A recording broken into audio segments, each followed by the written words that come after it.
c'était vraiment ça, c'était un peu de repousser mes limites, là, parce que c'est stressant quand même, partir tout seul dans un autre pays. C'était aussi quelque chose de très personnel. C'était comme un accomplissement de me sortir de ma zone de confort, de me tester mes limites, tu sais, de se retrouver seule dans un pays, sans tes amis, sans ta famille, sans ton copain. Tu te testes en tabarouette, là. Je pense que ma crainte principale, c'était de pas rencontrer personne, de pas avoir d'amis, tu sais, quand t'es parti tout seul 4 mois et demi puis tu rencontres personne, le temps est long, là. Tu sais, les couleurs, les paysages, tu sais, oh, wow, le coucher de soleil. Tu sais, les petites choses que tu remarques pas quand t'es ici. Là, on dirait que t'es attentif. Je pense que tu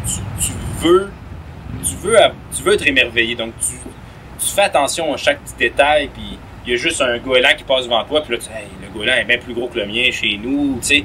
Chaque petite chose, tu sais, ça devient un peu nos calepins de notes.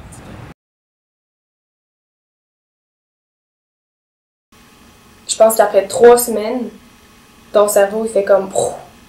C'est beaucoup, comme... Je pense qu'en... J'ai l'impression que le 3 semaines, je me souviens d'avoir eu un petit breakdown de hey, j'ai le cerveau en compote parce que c'est aussi tu switches de français parce que tu rencontres des francophones aussi, tu switches d'anglais parce qu'il y a des gens qui parlent pas espagnol, puis t'es dans l'espagnol aussi, tes cours sont en espagnol, tu parles à des locaux. Puis aussi, un défi, ça a été, on n'a pas de travaux pratiques, puis on n'a pas d'examen en cours de session. Fait que je suis pas capable de m'évaluer. Je suis rendu où? Ça va comment? Je suis dans le champ? Je suis pas si pire? J'ai-tu quelque chose à améliorer? Ça va être comment l'examen final? Dans les amphithéâtres, tout le monde parle. Et les gens m'ont parlé pendant que le prof parle tout le long. Là, ça a commencé à me fâcher. Puis, tu sais, le prof qui arrive en retard, qui s'excuse pas, là, j'étais comme, comment, tu sais, ça commençait à venir me chercher, là, me dire c'est quand même impoli, c'est pas très respectueux, puis... Je dirais que, ben, moi j'ai ma théorie du premier mois, c'est-à-dire que faut que tu te laisses au moins un mois avant d'être confortable, parce que, tu sais, quand t'es chez toi, tu connais les gens, t'es habitué à avoir ta routine, donc ça prend un certain temps avant d'être confortable quand tu t'en vas dans un nouvel endroit, c'est certain.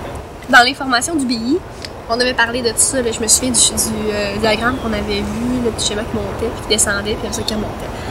Je m'étais dit, ben non, c'est pas pour moi ça, parce que j'ai tellement hâte d'y aller que c'est sûr que ça va pas me frapper. Puis là est arrivé l'hiver. Puis l'hiver à Mannheim, c'est le ciel, j'appelle ça maintenant Mannheimer Grau, ce qui veut dire le gris de Mannheim, parce qu'il n'y a pas de soleil, jamais. J'ai marché beaucoup aussi dans la ville parce que c'est magnifique comme ville, fait que je marchais beaucoup, j'étais beaucoup dans mes travaux universitaires aussi, fait que c'était un peu mon refuge de ce côté-là. Essayer de me changer les idées le plus possible, pas rester chez moi juste à broyer du noir. Tu sais, quand tu te sens pas bien, c'est la pire chose que tu peux faire parce que tu vas juste rester dans ton état d'esprit.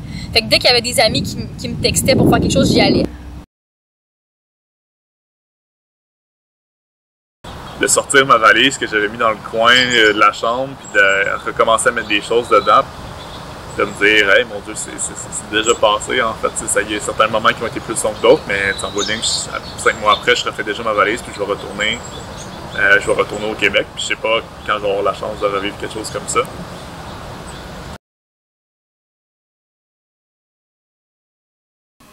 Puis c'est drôle parce que j'en ai vécu des retours. J'en ai vécu des retours de 1 an, des retours de voyage. Mais lui, ça m'a... C'est pas comme voyager pour voyager, tu sais, c'était... J'étais allée vivre à quelque part, puis j'ai créé un autre monde, j'ai créé une autre vie là-bas, une autre gang, un autre réseau. J'avais pas envie de retourner à l'école, tu sais, ma session d'automne, mais c'est ça qui m'a aidée. C'est de retourner dans un horaire. Travailler, aller à l'école, même si au début c'est dur parce que t'as pas envie, mais au final, sans ça, c'est encore pire, là.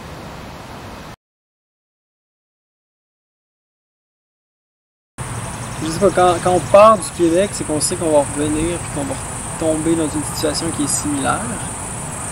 Mais quand tu pars de l'Espagne, quand tu fais l'inverse, quand tu reviens, c'est que tu sais que tu retourneras pas dans cette situation-là.